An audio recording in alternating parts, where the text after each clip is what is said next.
Bueno, muy buenas tardes ya.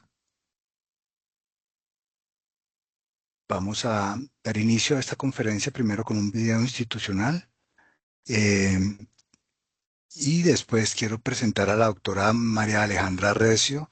Ella es una residente de nuestro programa de residencia de último año.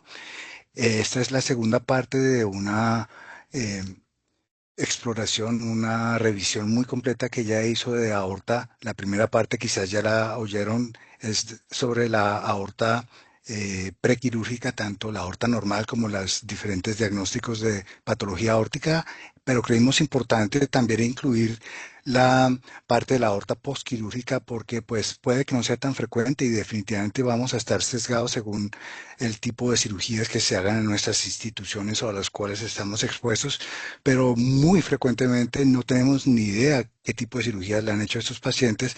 Entonces ella nos va a mostrar un abanico de posibilidades eh, pues obviamente nos vamos a basar en casos nuestros con la experiencia que tiene nuestro departamento de cirugía cardiovascular. Eh, Al final hay una posibilidad de hacer preguntas a través del chat o del icono de preguntas y respuestas, y trataremos de darles explicación en la medida que podamos, pues con las limitantes de nuestra experiencia. Entonces, no sé si quieren comenzamos con el video institucional y seguimos con la doctora Recio.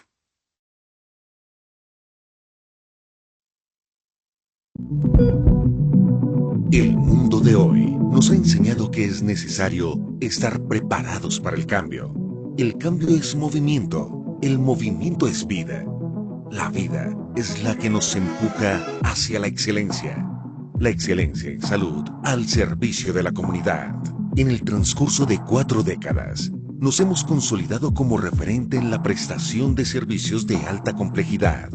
Para alcanzar nuestras metas, sustentamos nuestro trabajo en 4 pilares: la excelencia en la atención, la docencia, la investigación e innovación y la responsabilidad social.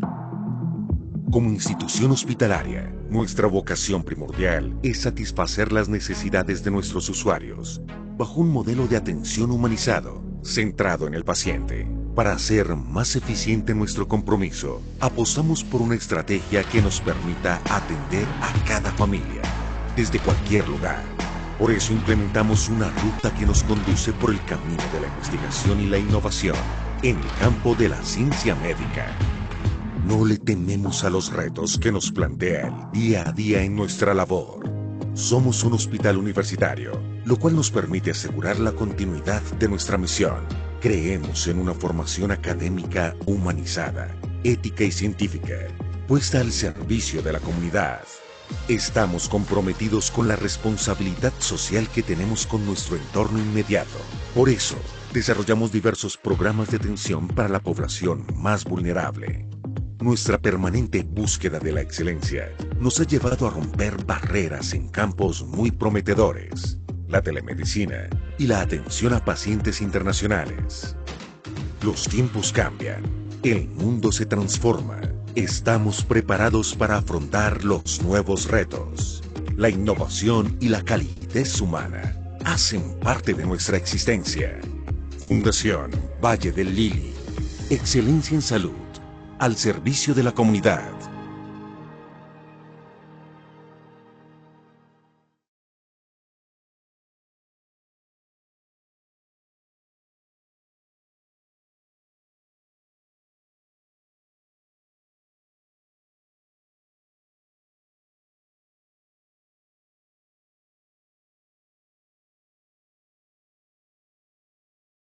Bueno, buenas noches. Entonces vamos a dar inicio a esta charla que, como bien lo explicó el doctor Mejía, es un tema que realmente me genera bastante interés.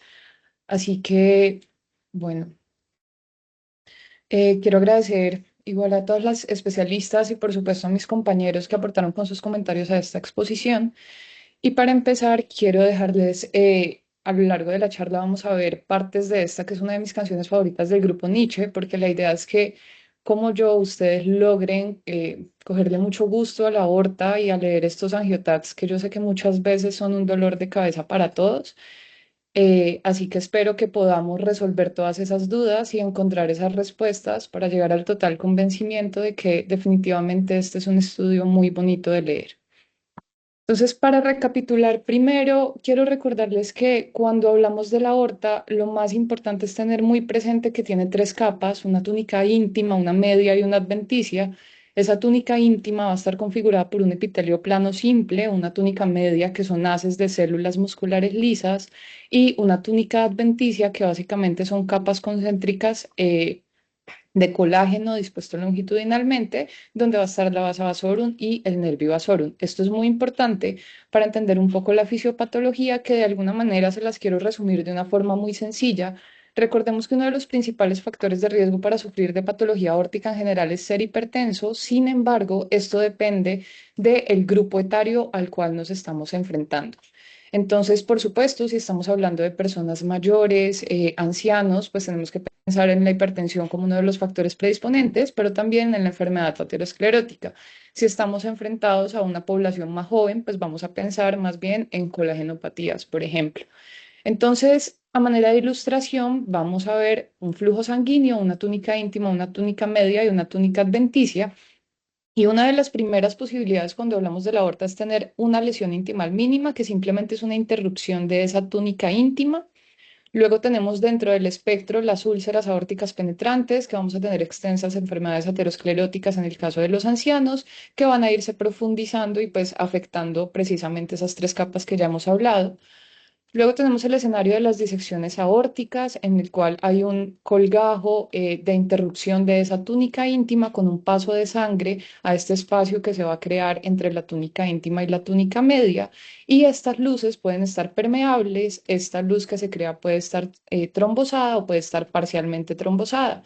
Y precisamente que esta luz falsa que se cree esté parcialmente trombosada es una de las posibilidades que explican otra de las entidades a las cuales nos podemos enfrentar, que es el hematoma intramural. Sin embargo, recordemos que algunos autores también plantean que ese hematoma intramural es producto de un sangrado de esa vasa vasorum que les mostré previamente.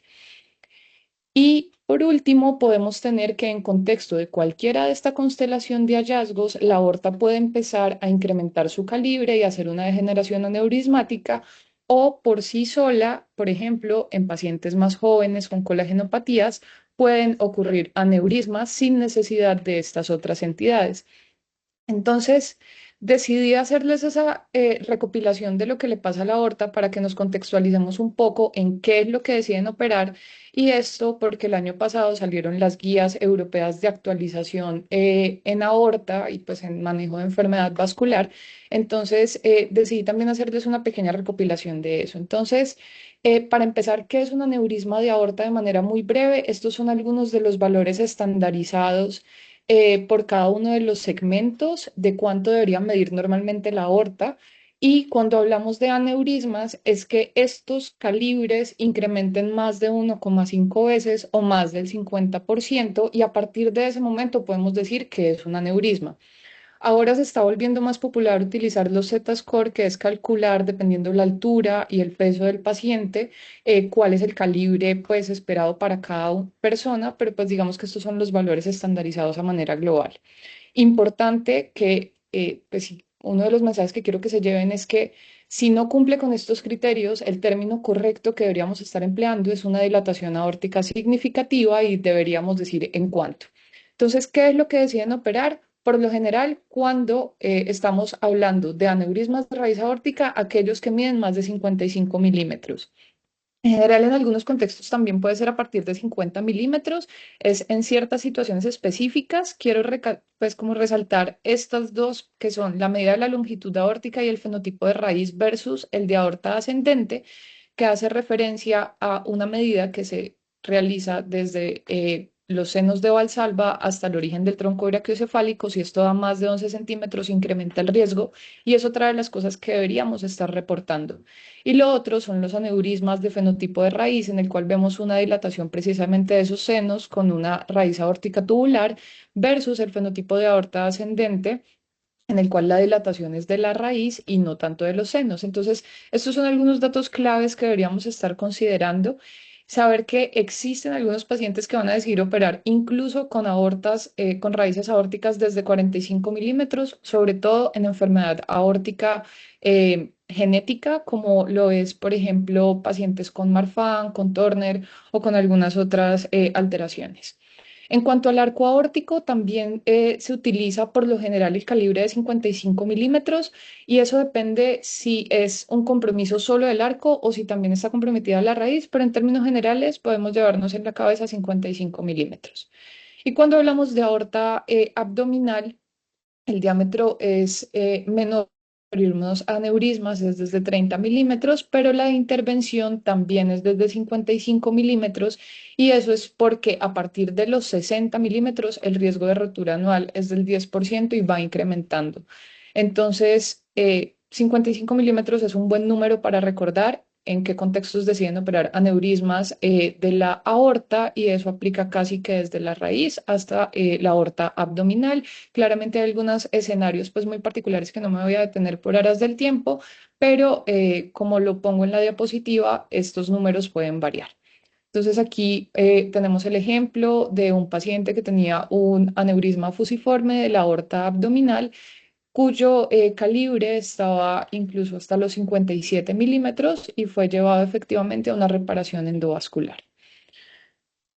Como les decía, si el aneurisma es extenso y compromete tanto la aorta torácica como abdominal, también se utilizan 55 milímetros, entonces en términos generales, 55 milímetros. Cambiándonos al escenario de las disecciones aórticas, ¿cuándo las deciden operar? Entonces, recordemos que en disección aórtica tenemos la clasificación de Stanford tipo A, tipo B. Todas las tipo A tienen que ser llevadas a cirugía. Vamos a ver más adelante que pues la mayoría, bueno, todas se hacen por cirugía cardíacas abiertas, la terapia endovascular aún no está validada y luego tenemos el escenario de las tipo B en las cuales, dependiendo la anatomía del paciente, también se van a realizar técnicas endovasculares o técnicas abiertas.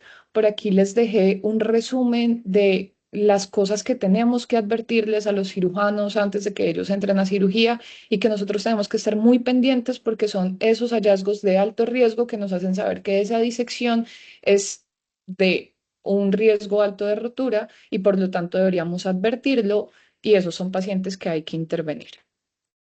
Entonces, aquí nuevamente vemos estas reconstrucciones de aorta. Este es un caso particularmente bonito porque es una disección aórtica tipo B, pero lo realmente pues particular que tenía este paciente es que de la aorta se estaba originando una arteria que irrigaba un secuestro pulmonar y precisamente se originaba pues de la luz verdadera. Y adicionalmente vemos que en un componente de la luz falsa alcanzaba a tener un calibre de hasta 23 milímetros, es decir, esta es una disección aórtica extensa que tiene algunos hallazgos que implican un inminente riesgo de rotura que debemos advertir y pues que más adelante veremos cómo este paciente también fue llevado a una terapia endovascular. Hay otro concepto importante que son las disecciones crónicas y esto hace referencia a aquellas disecciones que llevan al menos 3 meses de sintomatología o que quedan después de una reparación de una disección aórtica, es decir, disecciones residuales.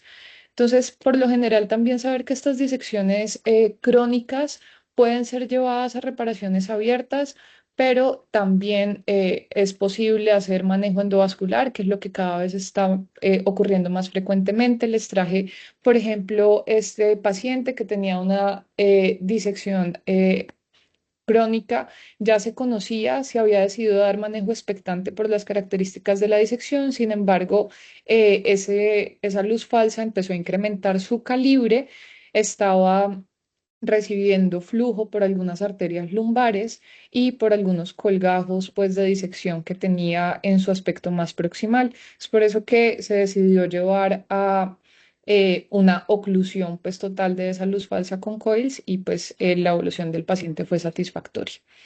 El otro escenario son los hematomas intramurales. Los hematomas intramurales también los vamos a clasificar con Stanford. Vamos a tener el escenario tipo A, que es un alto riesgo y también van para cirugía abierta, como ya vamos a ver más adelante, y el tipo B, que también se puede hacer manejo endovascular. Y nuevamente aquí les dejo algunos de los hallazgos de alto riesgo que nos deben hacer prever que ese hematoma hay que intervenirlo cuanto antes por el riesgo de rotura. Y el escenario en las personas más ancianas, las úlceras aórticas penetrantes, también las clasificamos en tipo A, tipo B. Tipo A van a cirugía y tipo B depende. Si son agudas o sintomáticas, se pueden llevar a terapia endovascular, o si son crónicas o asintomáticas, dependiendo las características de estas úlceras penetrantes, también pueden ser llevadas a terapia endovascular o a terapia médica óptima. Recordemos que también hay unas imágenes de alto riesgo. Como les dije al principio, no me voy a detener pues mucho en esto porque precisamente esa fue la charla que vimos anteriormente. Entonces, aquí tenemos la aorta con una extensa enfermedad aterosclerótica, vemos todas estas placas de aspecto ondulante y en este paciente, pues particularmente cuando consultó, tenía un hematoma retroperitoneal secundario a una rotura de esas úlceras aórticas penetrantes y fue llevado a una terapia endovascular también satisfactoria.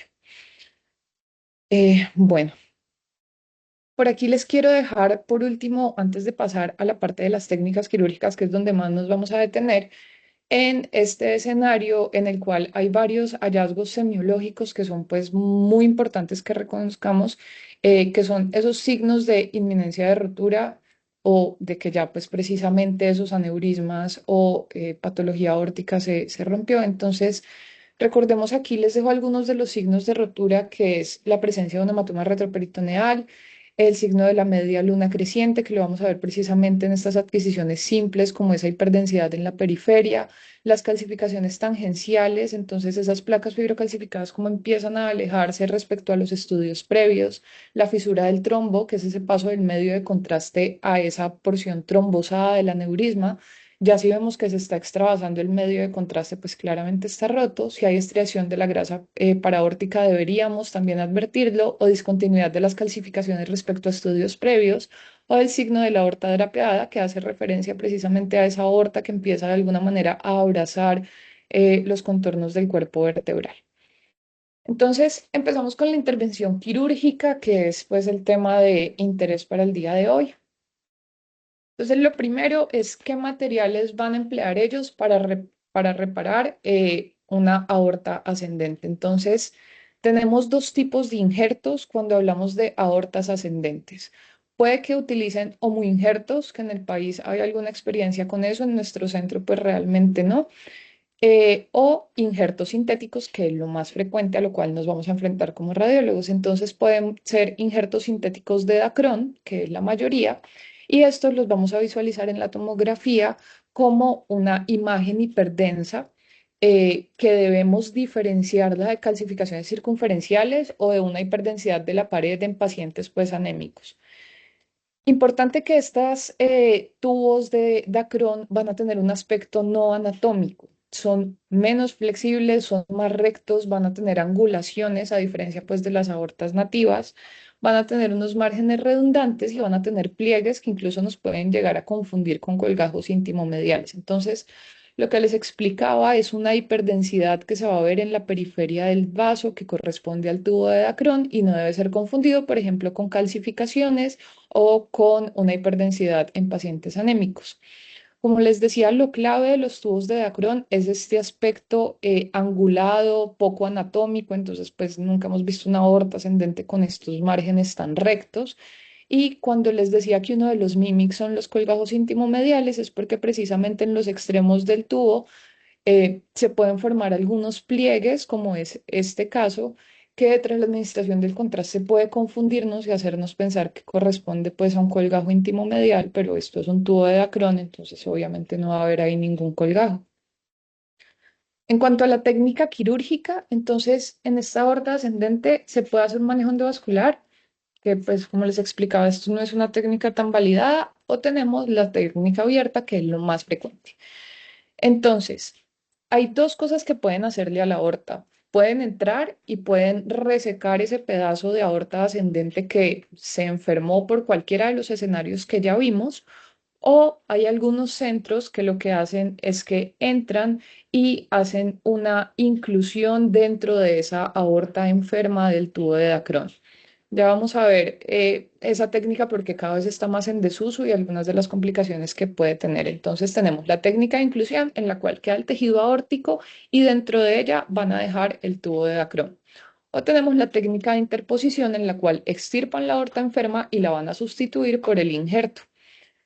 Entonces, importante saber que alrededor de este tubo de Acron se puede formar hematomas, se pueden formar adherencias, pueden pasar una serie de complicaciones que ya vamos a revisar y que pueden empezar a incrementar esa tensión de los tejidos adyacentes y generar algunas calcificaciones o incluso si la tensión aumenta mucho, pseudoneurismas. Entonces, este es un paciente que le hicieron la intervención quirúrgica extrainstitucional, nos llegó para manejo de la complicación. Entonces, lo que les explicaba, esta es una técnica de inclusión. Esto cada vez está más en desuso, entonces aquí vemos el tejido aórtico enfermo en la periferia con todo este componente pues ya como trombosado y aquí dentro vemos esta estructura pues de morfología circular que corresponde al tubo de Dacron. Miren aquí la hiperdensidad que les hablaba previamente para reconocerlo. Entonces vemos cómo queda incluida dentro de la aorta. Seguimos con otro aspecto importante que ocurre durante la cirugía y tenemos que saber que lo hacen y es que, pues, si le quitamos la aorta ascendente al paciente, de alguna manera tenemos que pues, lo tienen que mantener con vida y eso lo hacen a través de la canulación lateral externa. Entonces, la canulación lateral externa es la manera como ellos garantizan que va a haber irrigación durante la intervención quirúrgica. Estos son algunos de los puntos donde pueden hacer la canulación. Eh, pero realmente uno de los puntos más frecuentes es precisamente en el arco aórtico. Aquí les dejo pues algunas de las ventajas y de las complicaciones que tiene cada uno de los puntos, pero lo que a nosotros nos interesa es cómo se ven esas canulaciones laterales externas. Entonces tienen que saber que cuando las ponen, sobre todo en el arco aórtico, nos puede generar cierta confusión porque después de que aquí ha habido un tubo pues para mantener la irrigación del paciente durante la cirugía, pueden formarse estas imágenes como de apariencia sacular. Sin embargo, tiene una característica semiológica muy bonita y es que miren que tiene unos márgenes angulares, que tiene una morfología cuadrada e incluso en la literatura se describe que también suele verse con algunos materiales de sutura, pues ahí que corresponden al material con el que sellaron. Entonces se pueden ver pledgets o se puede ver simplemente pues el material de sutura. Entonces, la clave para reconocer un sitio de canulación lateral en el arco aórtico es estos márgenes angulares de morfología cuadrada. Y como les explicaba, si van a colocar un tubo de Acron o si están pues realizando cualquier intervención en esta aorta, pues van a necesitar materiales para reforzar el material que están poniendo. Entonces, estos son algunas de las estructuras de refuerzo que se suelen emplear. Están los anillos de fieltro, los pledgets, el material de sutura y los clips. Entonces, los anillos de fieltro van a estar compuestos de este material y básicamente lo que van a hacer es reforzar esos puntos donde pueden ocurrir dehiscencias. Entonces, van a verse como unas estructuras lineales que rodean la aorta, van a tener también una apariencia hiperdensa en la periferia del vaso. Luego tenemos los pledgets que pueden ser redondos u oblongados y también van a ser hipertensos y van a estar localizados casi siempre en la punta o los extremos de los injertos o donde ocurrieron las canulaciones laterales que les hablaba. Tenemos también el material de sutura que puede ser sutura tipo anclaje o puede ser sutura tipo metálica. Y por último, pues tenemos los clips que van a ser rectos, hiperdensos y pueden generar artefacto de endurecimiento del rayo. Entonces empecemos con los anillos de fieltro. Entonces estos literalmente son como unos anillos de felpa que colocan en los extremos, por ejemplo, de los tubos de Dacron. Aquí vemos cómo tienen esta hiperdensidad señalado por las flechas blancas. En un plano axial van a verse como estas estructuras, literalmente como si fueran, es como algodón alrededor de la aorta. Aquí lo vemos alrededor de estas valvas aórticas, entonces corresponde a este material hiperdenso. Luego tenemos los pledgets y los clips que van a ser todos estos materiales, pues que pueden tener muchísimas apariencias diferentes dependiendo del material de sutura que empleen en cada institución. Entonces, nuevamente, reconozcan aquí el tubo de Dacron hiperdenso en la periferia de un vaso y aquí vemos un material pues de mayor densidad que probablemente corresponde a un material de sutura, al igual que este. Otro de los materiales que pueden utilizar son las endoprótesis vasculares, pues que cada vez esto está más en uso. van a estar compuestas por un esqueleto metálico que a menudo está hecho de nitinol y van a ser también en la tomografía hiperdensos. Estos van a tener distintas configuraciones de tejido de estos esqueletos metálicos que ya los vamos a intentar identificar, a reconocer y ellos tienen una recubierta de poliéster que no la vamos a visualizar en la tomografía. En los extremos de estos injertos vamos a ver que tienen unos anillos metálicos circunferenciales y pueden tener fenestras o ramas laterales para cada uno de los vasitos que se van originando de la aorta. Entonces, así es como lucen por fuera. Este se ve, pues, de lo que están recubiertos, que no lo vemos en el TAC, pero lo que sí vemos es precisamente ese tejido de nitinol, que es lo que pues le da esa apariencia hiperdensa en la tomografía. Como les explicaba, puede tener algunas ramas laterales cuando pues son mandados a hacer previamente así, o puede tener algunas aperturas pues que le permite a los radiólogos intervencionistas o cirujanos vasculares pues hacer ahí los acoples.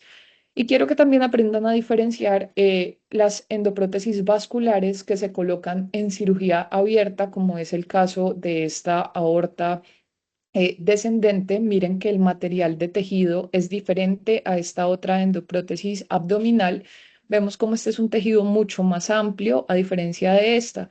Esta es, como les dije, se coloca en cirugía abierta, mientras que este tipo de tejido con estas ramas laterales y todo es colocada pues a través de terapias endovasculares. Listo. Entonces, hay otro aspecto importante en la aorta y es la válvula aórtica. Entonces, hay dos escenarios que pueden pasar con la válvula. La válvula la pueden sustituir o la pueden conservar. Entonces, primero vamos a ver el escenario en el cual deciden sustituir esa válvula aórtica. Entonces, si deciden sustituir la válvula aórtica, la siguiente pregunta que nos tenemos que hacer es, ¿qué le hicieron a la raíz? Si la raíz no la tocaron, es decir, solamente operaron la válvula aórtica, entonces pues va a ser un reemplazo de válvula aórtica que puede ser biológica o puede ser metálica. Si deciden sustituir la válvula aórtica y también reparar la raíz aórtica, como hemos visto en los escenarios previos, entonces estamos hablando de injertos compuestos. Esto es denominado el procedimiento de Bentall. Entonces, cuando escuchamos procedimiento de Bentall, se refieren a que cambiaron la válvula aórtica y le pusieron un injerto. Este procedimiento de Bentall, entonces, va a tener un anillo de fieltro distal a la aorta, perdón, en su porción proximal. Vamos a ver que está ausente la anatomía normal de los senos de Valsalva y vamos a ver que hay una anastomosis de las coronarias, pues porque las tienen que reimplantar. Entonces, nuevamente, en este caso, que es un injerto compuesto, identificamos la presencia del tubo de Dacron como este material hiperdenso. Miren esos márgenes angulares que pues no son nada anatómicos. Y miren la presencia de la válvula aórtica metálica que corresponde al injerto compuesto o procedimiento de Bentall. Listo. Luego tenemos otro escenario en el cual deciden dejarle la válvula aórtica al paciente, es decir, la van a conservar. Nuevamente nos preguntamos, ¿repararon la raíz aórtica? Entonces están conservando la válvula y no reparan la raíz aórtica, entonces seguramente lo que ese paciente necesitó fue una reparación supracoronaria, es decir, una intervención por encima del origen de las coronarias. Y esto pues lo pueden hacer de nuevo con injertos. Vamos a ver la presencia de anillos de fieltro y una configuración no anatómica. Y luego tenemos el escenario en el cual conservan la válvula aórtica y reparan la raíz. Entonces, conservaron la válvula del paciente, pero le arreglaron la raíz aórtica. Y se pueden hacer dos cosas. Pueden hacer una reimplantación de los senos de Valsalva o pueden hacer una remodelación, que también lo podemos leer en algunas notas quirúrgicas como resuspensión de las válvulas. Entonces, esto hay muchísimas técnicas quirúrgicas que, como les digo, depende de cada institución, pero estas son como dos de las más famosas. Entonces, si deciden reimplantar, esta se llama la técnica de Tyrone David y básicamente como lo muestra la ilustración, entonces aquí lo que están haciendo es que esas senos de Valsalva van a quedar cosidos por dentro del injerto de Dacron, van a hacer un reimplante de las coronarias y pues ya el extremo proximal de ese tubo de Dacron haciendo la anastomosis con el arco aórtico.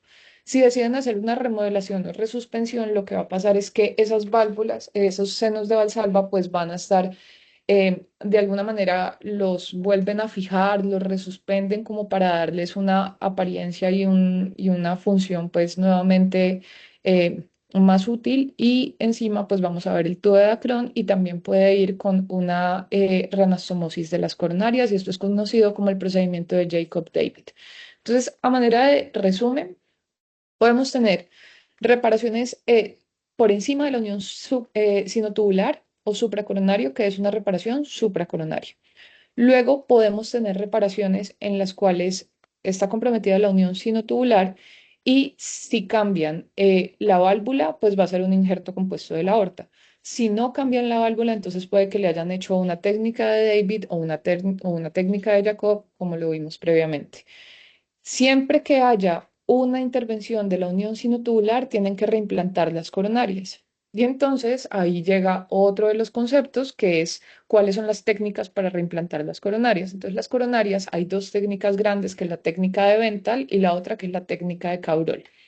Entonces, en la técnica de Bental, que es la más utilizada y particularmente hoy lo que más se hace es la técnica de Bental modificada, en la cual se hace un parche de Carrel. ¿Qué significa esto?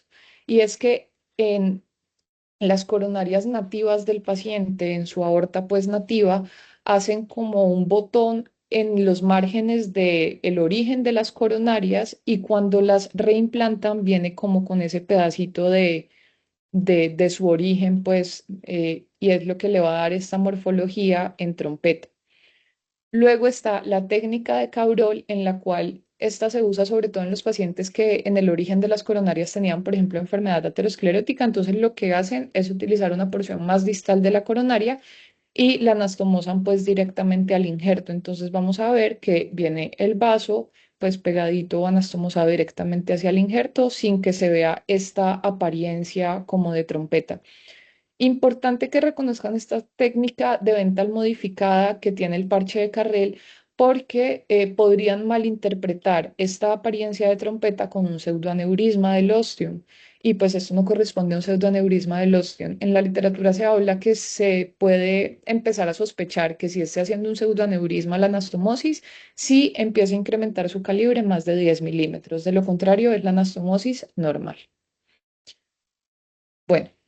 Y todos estos escenarios que hemos hablado, entonces ya revisamos la raíz, ya revisamos si hay compromiso o no de la unión sinotubular y pues de la válvula, pero también podría ser que haya solamente un compromiso del arco aórtico y que no haya una intervención de los vasos supracoronarios. Entonces ya nos subimos un poco más y nos preguntamos si intervinieron o no también los vasos supracoronarios. Este es un caso institucional que decidí ponerlo porque a pesar de que sí tiene intervenida la válvula, a este paciente le hicieron una reparación del hemiarco en lengüeta, entonces pues podemos darnos cuenta que en realidad el injerto de Acron empieza desde acá donde está esto que pareciera un colgajo intimal, pero pues ya les expliqué que puede ser uno de los mimics. Bueno, eh, también hay otros escenarios en el cual el arco aórtico tiene compromiso de esos vasos supraaórticos, por ejemplo, en las disecciones, que el colgajo de disección se extienda al tronco brachiocefálico o alguno de los vasos pues, que se originan del arco. Entonces, hay varias técnicas que se pueden hacer para corregir esto. Entonces, tenemos los parches en isla, los injertos prefabricados y la de ramificación. Se los voy a mostrar con ilustraciones porque de pronto así lo pueden entender un poco más. Entonces, ¿a qué se refiere una reparación en parche de isla? Lo que hacen básicamente es que en este escenario se conservan los vasos supraórticos nativos del paciente y se hace una sutura alrededor pues del origen en el callado de esos vasitos. Entonces se puede identificar por la presencia de placas fibrocalcificadas en el ostium de las estructuras vasculares, como lo están mostrando estas flechas azules. Esta es una imagen tomada de la literatura porque este tipo de reparación no la hacemos en nuestra institución. Aquí, pues adicionalmente pueden identificar la presencia de algunos materiales de sutura, entonces pues corresponden con estos materiales hiperdensos en los extremos de la aorta. Y aquí, por ejemplo, miren este material hiperdenso como en apariencia de felpa, que corresponde precisamente a un anillo de fieltro. Luego tenemos los injertos aórticos ramificados. Estos son injertos que ya vienen con las ramitas pues prediseñadas para que el momento en que ellos ingresan pues el tubo puedan también poner los injertos como manera de chimenea en esos vasos supraórticos, que es precisamente lo que está también mostrando la ilustración. Y miren cómo uno puede identificar precisamente los extremos pues distales de esos injertos ramificados. Y luego tenemos la de ramificación. Este sí es un caso institucional en el cual lo que hacen es reimplantar esos vasos supraórticos. En este caso, pues la ilustración muestra cómo hicieron una reimplantación de todos los vasos supraórticos a través de un vaso común que va directamente hasta raíz. En la institución lo que hicieron es que repararon la raíz e hicieron pues reimplantaron el tronco brachiocefálico. Vemos cómo quedó pues en un aspecto mucho más proximal de esa raíz aórtica y no se metieron con la subclavia ni con la carótida izquierda. Listo. Y entonces la técnica endovascular, cuando utilizan ese otro tipo de prótesis que les mostré previamente, entonces, bueno, como les dije, cada vez se está intentando popularizar más las técnicas endovasculares puras. En este caso, pues es también un paciente institucional en el cual le hicieron la reparación endovascular de la aorta descendente, pero también se metieron en un pedacito aquí del arco y consiguieron ponerle la endoprótesis con una ramificación pues que iba para la arteria subclavia. Pero también existe el otro escenario en el cual, como les explicaba, esas reparaciones de la raíz aórtica tienen que extenderse más allá del arco aórtico e incluso llegar a porciones de zona 3 y 4, pues que corresponderían con topografía de aorta descendente. Y esto es precisamente las técnicas de trompa de elefante. Entonces, ¿qué es una trompa de elefante?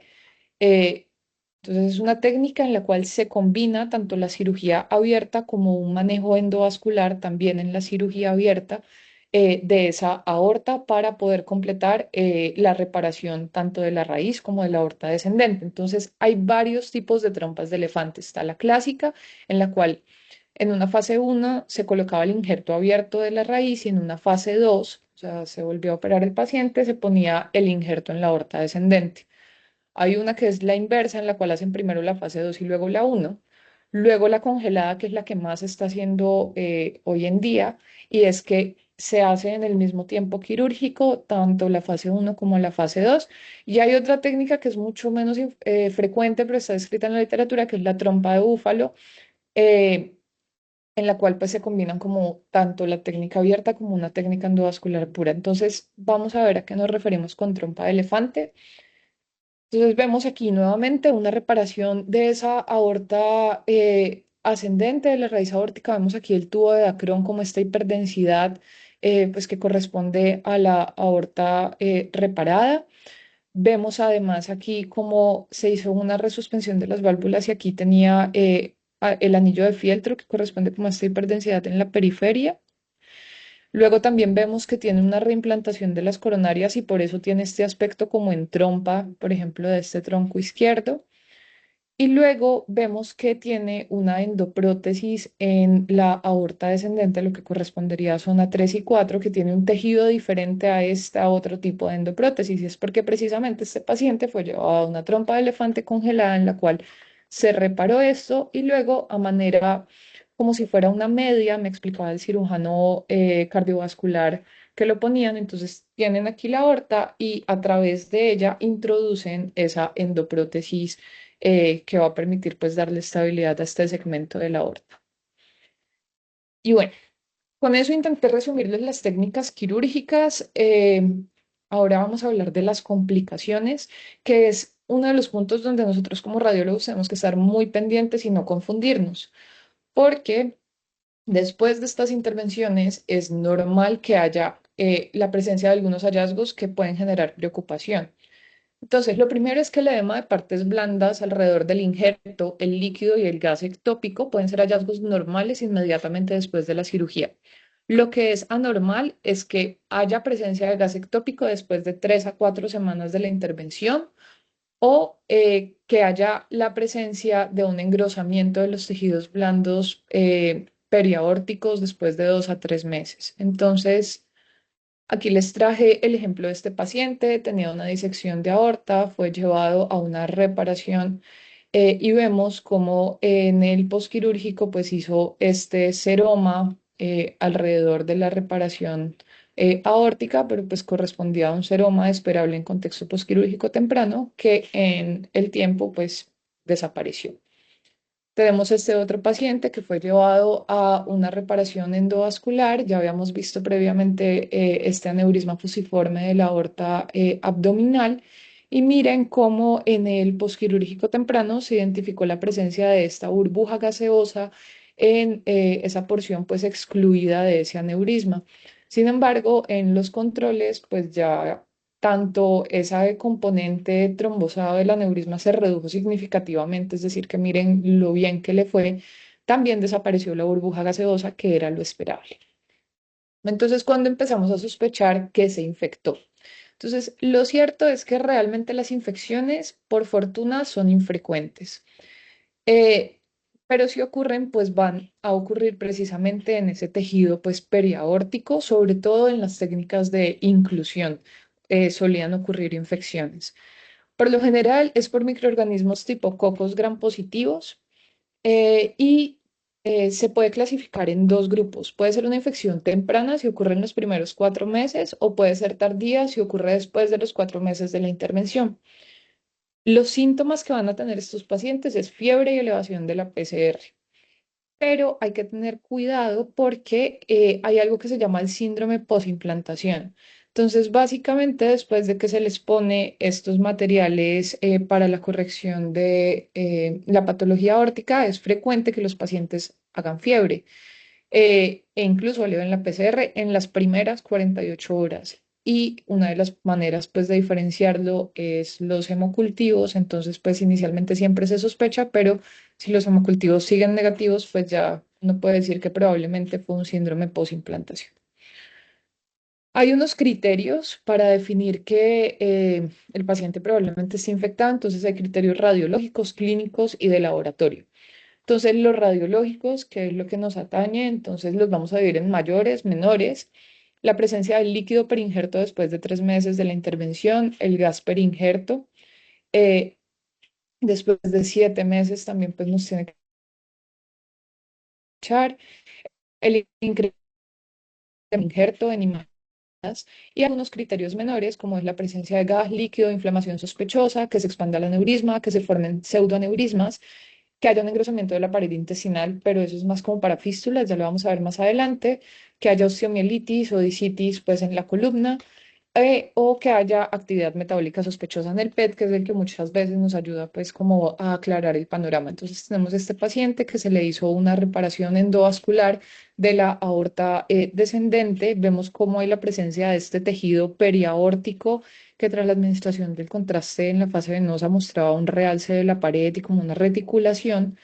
Ese paciente ante la sospecha diagnóstica y pues la clínica fue llevado a un PET y vemos un hipermetabolismo pues en toda la periferia del injerto y pues con eso se definió que el paciente sí tenía una infección perinjerto. Luego tenemos este otro escenario en el cual el paciente tenía una colección alrededor del injerto, vemos que es una colección heterogénea. También se le realizó un PET que mostró hipermetabolismo. Los radiólogos intervencionistas decidieron realizar pues una punción de esa colección pues per injerto por solicitud de sus médicos tratantes y vemos cómo salió simplemente un contenido hemático, de pronto un poco turbio. Sin embargo, los cultivos pues de esta colección fueron negativos y el paciente ha evolucionado satisfactoriamente. Entonces pues también tenemos que tener en cuenta que estos hipermetabolismos siempre van a ser sospechosos y siempre los debemos reportar, pero miren que hay escenarios pues atípicos. Luego tenemos la dehiscencia. La dehiscencia básicamente lo vamos a ver como la extravasación del contraste en la anastomosis, ese es como el hallazgo patognomónico. La causa más frecuente de que haya dehiscencia es que precisamente haya una infección, que haya sido por errores técnicos quirúrgicos o porque haya una dilatación aneurismática recurrente. Los puntos más frecuentes de disencia son las líneas de sutura distal, las suturas valvulares y los puntos de anastomosis de las coronarias. Entonces, en este paciente, eh, que es el paciente que les mostré que le habían hecho la intervención quirúrgica extrainstitucional, en el cual hicieron una técnica de inclusión. Entonces vamos a analizar un poquito más a fondo sus imágenes. Entonces, nuevamente, identificamos la presencia de este reemplazo valvular metálico, luego el tubo de Dacron, luego alrededor de ese tubo estaba el tejido aórtico nativo del paciente, pues porque era una técnica de inclusión, y adicionalmente tenía una fuga paravalvular de ese medio de contraste, lo que nos hacía saber que había una dehiscencia en este aspecto proximal de ese injerto compuesto. Aquí podemos ver más claramente ese tejido periaórtico con el realce de las paredes y miren también cómo esa grasa mediastinal pues estaba reticulada con realce, lo que también configuraba pues una mediastinitis. Adicionalmente tenía una dehiscencia de la sutura del esternón y pues no había una consolidación de pues de la esternotomía que habían realizado para la intervención quirúrgica. Este paciente fue llevado a una reparación en la cual extirparon todo ese tejido aórtico enfermo, pusieron un nuevo tubo de Dacron, realizaron muchas intervenciones quirúrgicas en las cuales pues hicieron lavado del mediastino. También tuvieron que hacer una reinserción de las coronarias y también tuvieron, pues, por supuesto, que cambiar las válvulas. Le cambiaron tanto la válvula aórtica como la tricuspidia porque el paciente también tenía unas vegetaciones y adicionalmente le pusieron, pues, un dispositivo de estimulación cardíaca. Y después de todo esto, al paciente le fue súper bien. Bueno, aquí nuevamente tenemos otro caso, un reemplazo valvular. Vemos nuevamente la fuga de ese medio de contraste paravalvular, que como les explicaba, pues es uno de los sitios más frecuentes donde podemos identificarlo. Miren también lo bonito que se ve aquí, ese anillo de fieltro de, pues como para darle más soporte al reemplazo valvular. Otro escenario son los pseudoneurismas no infectados. Estos pueden ocurrir en el 5% de los casos. Lo más frecuente es que ocurran en los primeros 2 años post-intervención quirúrgica.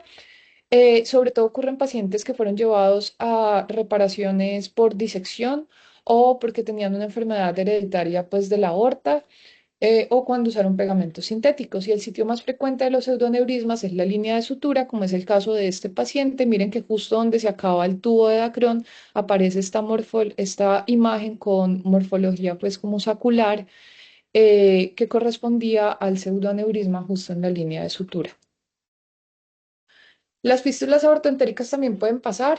Pueden haber algunas primarias, pero en el contexto pues, que nos interesa el día de hoy, las secundarias ocurren por roce mecánico con el material protésico y con el asa intestinal. Eso explica por qué el 80% ocurren en la tercera y cuarta porción del duodeno. Tienen una mortalidad alta y las vamos a identificar por la presencia de gas en el saco aneurismático excluido. Y pues también tenemos que considerar que esto puede ser un hallazgo de infección, entonces tenemos que intentar identificar la presencia del anclaje del intestino adyacente para sospechar una fístula, como es el caso de este paciente, tenía una endoprótesis, vemos cómo hay un incremento en la densidad de los tejidos blandos periprotésicos con la presencia de burbujas gaseosas que se visualizan mejor en esta ventana de pulmón y vemos aquí la tercera porción del duodeno, pues pasando adyacente con pérdida del plano de clivaje, reticulación de la grasa adyacente, correspondía a una fístula precisamente en esa tercera porción del duodeno. Y luego tenemos las endofugas, que es una de las complicaciones que más nos solemos enfrentar. Entonces, esto va a ser la persistencia del flujo sanguíneo fuera del injerto, pero dentro del saco aneurismático, que va a impedir la trombosis completa de ese saco. Entonces, esto va a hacer que esos sacos aneurismáticos pues estén siempre sometidos a una presión sistémica que pueda hacer que se empiecen a expandir y pues que haya un riesgo de ruptura. Hay 5 tipos. Vamos a tener las tipo 1, en la cual pues es a través de los extremos de la endoprótesis, si es proximal 1A, si es distal 1B. Otra que es el reflujo por ramas, sobre todo por ramas lumbares o por la arteria mesentérica inferior. Luego tenemos la rotura o la desalineación, que es la tipo 3, en la cual esos módulos de endoprótesis se desalinean o se desacoplan y pues también va a permitir el paso de sangre sistémica. La tipo 4 que es la fuga a través de una porosidad de esas endoprótesis. Tienen que saber que la tipo 4 ya es una cosa casi que anecdótica, entonces si ustedes van a diagnosticar hoy 2025 una endofuga tipo 4 sospechen que probablemente se estén equivocando porque los nuevos materiales de endoprótesis es muy poco frecuente que ocurra este tipo de endofuga. O luego tenemos las tipo 5 en la cual hay un incremento del tamaño de ese saco aneurismático excluido por una endotensión sin que se demuestre pues realmente la presencia de medio de contraste. Entonces, esto es más o menos lo que se propone para el manejo. A manera de resumen, las tipo 2 se les puede hacer seguimiento y dependiendo si crece o no ese saco aneurismático, que es el reflujo por ramas, pues se puede considerar embolizar esa rama que está haciendo crecer el saco aneurismático. Luego tenemos las tipo uno o tipo 3 que por lo general hay que reintervenirlas. Y luego tenemos el escenario de las tipo 2 en las cuales hasta el 50% pueden sellar espontáneamente, entonces esas se pueden vigilar. Y las tipo 4 que ya les dije que no necesitaban ninguna intervención. Entonces, en conclusión, las tipo 2 se pueden vigilar porque hasta el 50% se sellan, pero se les hace seguimiento y dependiendo si crece o no el saco aneurismático, se emboliza por la arteria que esté alimentando. Entonces, aquí un ejemplo de una tipo uno. Recordemos el caso que les mostré del paciente de la endoprótesis en aorta descendente con extensión a la subclavia. En esta porción proximal, pues estaba pasando un medio de contraste a esta rama en la periferia del módulo. Entonces, pues se considera una endofuga tipo uno. Luego les traje esta que es una tipo 2 en la cual había llenado de ese saco aneurismático a través de ramas lumbares. Sin embargo, este paciente en el seguimiento pues persistía muy estable el saco aneurismático y pues por lo tanto se puede vigilar. Tenemos esta tipo 3 muy bonita en el cual se desacopló ese módulo de la arteria renal derecha. Vemos cómo hay paso del medio de contraste a ese saco aneurismático. Ese paciente fue llevado a intervención en la cual nuevamente se acopló el módulo de la renal y aquí vemos estos coils que probablemente correspondía a un pseudoaneurisma que ocluyeron. Luego tenemos este escenario que, como les explicaba, por lo general nos estamos equivocando y fue precisamente lo que nos pasó. Entonces, esta era una reparación endovascular en la cual se identificó esta salida del medio de contraste, pero se interpretó como una endofuga tipo 4 que era por porosidad del injerto. Entonces, se decidió vigilar al paciente y meses después volvió con incremento en el tamaño del saco aneurismático. Ya cuando nos fuimos en retrospectiva a revisar qué había pasado, hicimos las reconstrucciones, que es un consejo pues que si su PAX lo permite, siempre lo hagan en las aortas y es hagan reconstrucciones con MIP e intenten identificar cómo está compuesto esos módulos. Entonces miren cómo aquí estaba completamente desalineado este módulo de la aorta torácica con el de la aorta abdominal, pues a través de este desacople de los módulos probablemente era que estaba haciendo una endofuga y pues precisamente eso explica por qué estaba incrementando de tamaño. Y la última complicación que les quiero mencionar es la oclusión de esta endoprótesis. Entonces, pues simplemente lo vamos a identificar como la ausencia del medio de contraste en uno de los módulos de la endoprótesis. Hay algunas estrategias terapéuticas que pueden utilizar, como es los bypass, en este caso un bypass bifemoral. Eh, pero bueno, todo lo de las técnicas para oclusión puede ser tema de otra charla.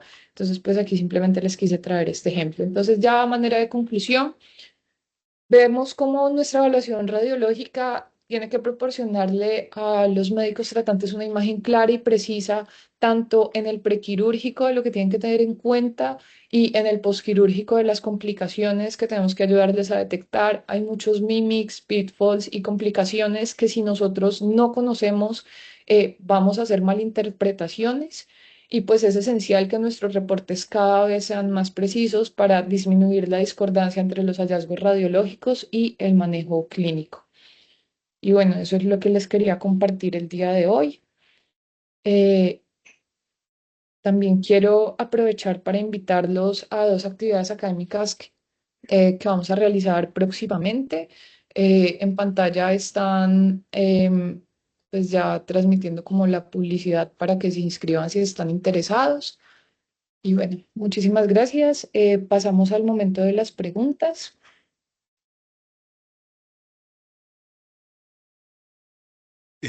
Gracias, María Alejandra. Estuvo muy completa la conferencia. Son muchos temas. Fíjense ustedes que hay una gran variedad de complicaciones, de tipos de cirugías y pues así uno no se las aprenda porque pues es muy difícil, por lo menos siempre pensar o tratar de descartar si ese es un hallazgo simplemente por el acto quirúrgico. Va, uno busca en la literatura y se ayuda de eso. Eh, Dentro de las preguntas hay una pregunta que nos preguntan, perdón la redundancia, si este tipo de pacientes con la cantidad de implantes y de endoprótesis pueden realizar resonancia magnética. y en caso de realizar tiene alguna contraindicación. Generalmente, eh, la mayoría de prótesis, incluyendo los stents coronarios, uno espera que pasen por lo menos unas 2 o 3 semanas que se endotelice bien esa endoprótesis, pero si llegara a ser necesario, por ejemplo, por una complicación neurológica o algo que amerite hacerse una resonancia magnética y la indicación clínica así lo amerite, pues no habría una contraindicación en especial hoy en día que se usan aleaciones con nitinol, que no es un metal ferromagnético que pueda ser desplazado o que se pueda calentar o generar alguna complicación. Entonces, la otro, pues, tema que uno tiene que ver es si la prótesis va a generar un artificio local que va a impedir ver la zona que uno esté interesado. Generalmente, vuelvo y digo, estos endoprótesis de nitinol generan muy poquitos artificios locales que impidan la valoración. O sea que la respuesta es que en general sí se puede hacer. Eh, Siempre pues explicarle al paciente o a la familia si el paciente no estaba consciente, eh, de que nos avise cualquier cambio en su sintomatología y estar atentos a retirar al paciente si eso sucede. Pero en principio lo hacemos y simplemente no lo hacemos a medianoche, lo hacemos durante el día cuando haya médicos y haya personal de asistencial eh, para cualquier complicación. Eh, no veo más preguntas, voy aquí a las preguntas y respuestas, no veo. Eh, Quizás un poco, para terminar, hablar un poco sobre la técnica de estos pacientes postquirúrgicos. Acuérdense que siempre que estemos hablando de la raíz aórtica o la aorta ascendente, tenemos que sincronizarlo con el electrocardiograma, puesto que el grado de artificios y de movimiento pueden generar imágenes que no sabríamos bien cómo interpretar si son normales, si es una fuga o si es simplemente un artificio por pulsación. Entonces, mi recomendación es hacerlo engatillado, hacer una fase simple cuando tenemos este material es importantísimo para saber si estaba ahí desde antes del contraste o simplemente apareció después, que pueda haber una fuga o en el caso de una válvula, una endofuga o parafuga. Eh, entonces lo recomiendo, sí. Y en los casos pues de endoprótesis también, al ser una fase más tardía, podemos ver algunos de los endoleaks que no se ven en la fase arterial temprana. Eh, bueno, no veo ninguna otra pregunta, simplemente eh, invitarlos a la realización de la segunda jornada de actualización en tecnologías en imágenes diagnósticas con el código QR y pues agradecerles sinceramente a la gran cantidad de gente que está asistiendo desde Colombia y de otros países y pues invitarlos a que sigan conectados a los temas de académicos de la Fundación Valle de Lili. Con esto me despido y agradezco nuevamente su asistencia. Gracias, María Alejandra, por semejante conferencia tan completa. Una buena tarde para todos.